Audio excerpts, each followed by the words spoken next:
O Senhor esteja convosco. Ele está no meio de nós. Proclamação do Evangelho de Jesus Cristo segundo Lucas. Glória a vós. Vós pensais que eu vim trazer paz sobre a terra? Pelo contrário, eu vos digo, vim trazer divisão. Pois daqui em diante, numa família de 5 pessoas, 3 ficarão divididas contra 2, e 2 contra 3 ficarão divididas. O pai contra a nora contra a sogra. Esta é a palavra da salvação. Glória a vós, Senhor. Que as palavras do Santo Evangelho perdoem os nossos pecados. Amém. Irmãos e irmãs, a palavra de Deus tem que ser sempre lida e meditada à luz do Espírito Santo e com a interpretação da igreja, que é guardiã desta grande mensagem. O Evangelho de hoje não é nada fácil. Alguns até podem se perguntar, mas é Jesus mesmo que está falando?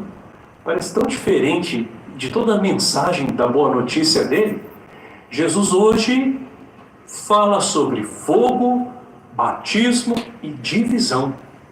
Mas a gente pode se perguntar, não é ele mesmo que sempre falou sobre o amor, a paz e a união? Como Jesus então nos dá essa mensagem que no primeiro momento nos deixa até um tanto confusos? Vamos entender pela graça do Espírito Santo e dentro do contexto primeiro dos cristãos, das primeiras comunidades cristãs, para que a gente possa também fazer uma leitura dentro da nossa realidade. Primeiramente, Jesus fala sobre o fogo. Ele diz que gostaria de lançar fogo sobre a terra e como ele gostaria que já estivesse aceso. Que fogo é esse, gente? Do Espírito Santo, Pentecostes, né? É o fogo do amor. E não é um fogo destruidor, é um fogo transformador. Assim como o metal precisa passar por altas temperaturas, né?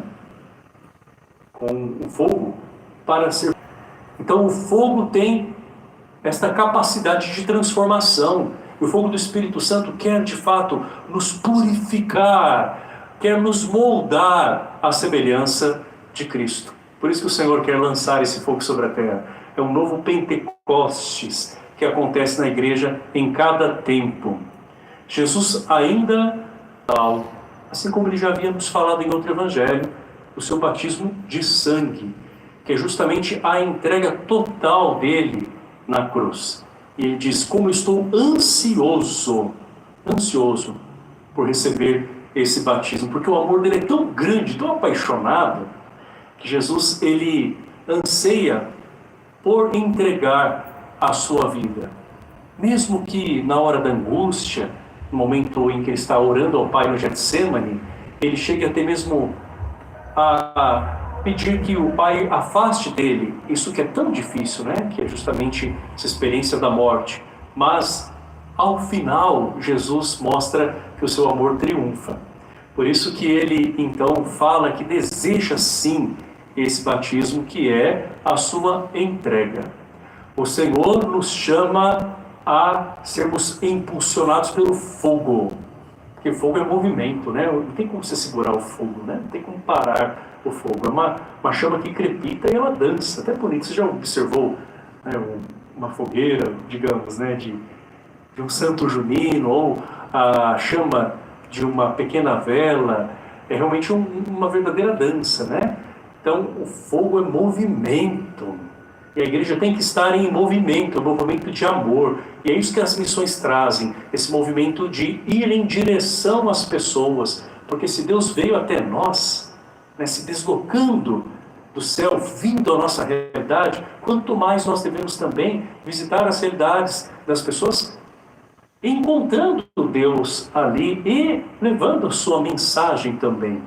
Então é uma riqueza de encontrar Deus nos irmãos, enfermos, pessoas que estão vivendo as mais diversas situações, pessoas que nos ensinam também, e levar uma mensagem de boa notícia, de esperança, de conforto, uma presença de escuta, de oração. Jesus, nos fala sobre o batismo. Esse batismo também tem a ver com a nossa entrega, porque nós somos filhos de Deus e devemos nos configurar a Jesus Cristo, portanto nos doar como Ele. Agora chega o ponto mais difícil. Jesus diz que Ele não veio para trazer a paz, mas a divisão. Mas não é Ele o príncipe da paz? Não é Ele que, no momento em que dirige a sua última oração ao Pai, que é a oração sacerdotal lá no Getsemane, pede que todos sejam um? Como então? Vamos entender o que Jesus está dizendo? Jesus, na verdade, Ele não quer os conflitos e nem mesmo a divisão, né? Porque o divisor é o diabo, não é Jesus. Jesus é aquele que é unificador, né? Ele até derruba o muro de separação que existe entre Deus e os homens através do pecado, o muro de divisão que existem entre as pessoas, né? Religando todos a Cristo e unindo todos também entre si. Mas Jesus nos mostra que a divisão acontece em consequência das escolhas que as pessoas fazem. Então, a divisão acaba sendo inevitável. É óbvio que Jesus quer a união das famílias, a nossa união com Deus, mas, diante das escolhas que se faz, também existem pessoas com opiniões diferentes e, naturalmente, elas acabam se dividindo. É o que acontecia com as primeiras comunidades cristãs, quando as pessoas, ouvindo a mensagem de Cristo, deixavam aquela maneira antiga de viver e alguns familiares não compreendiam. E é o que acontece também nos dias de hoje. Quando a gente faz uma escolha por viver em Deus, por valores que são do reino dos céus, e valores que por vezes são muito diferentes daqueles que algumas pessoas querem seguir hoje, né? Que a gente chama de contravalores, né? Muitas das vezes a gente não é compreendido, muitas das vezes a gente é julgado, muitas das vezes a gente não é aceito, porque antes a palavra de Deus não foi aceita. Então, alguns confrontos acabam acontecendo e a divisão também se estabelece. Quero viver isso. Então nós vemos pessoas também que não querem essa maneira de viver, talvez acabem se desligando de nós, né? Porque acontece que tem muitas coisas que já não batem mais. Não se trata dos cristãos ficarem vivendo à parte, num mundo paralelo, no mundo fechado. Não é isso. Os cristãos têm que estar no mundo, evangelizando, que aqui é o campo de missão. Mas, quando a gente opta por Jesus Cristo, quando a gente assume os princípios da nossa fé, quando a gente percebe que tem alguns ambientes que talvez não convenham para nós, né? Algumas conversas já não nos preenchem, e algumas atitudes nós não aceitamos, embora nós aceitemos e acolhamos as pessoas, outras pessoas acabam se distanciando de nós, porque o que nós buscamos acaba indo na contramão daquilo que muitas pessoas estão buscando. Isso pode incomodar a muita gente. E a divisão assim acontece. No fundo, o que o Senhor quer é que os seus seguidores possam segui-lo verdadeiramente com todo o amor e com a decisão de colocá-lo em primeiro lugar e até mesmo acima dos laços familiares que nós temos. A família é um plano de Deus, é um projeto dele, sem dúvida nenhuma.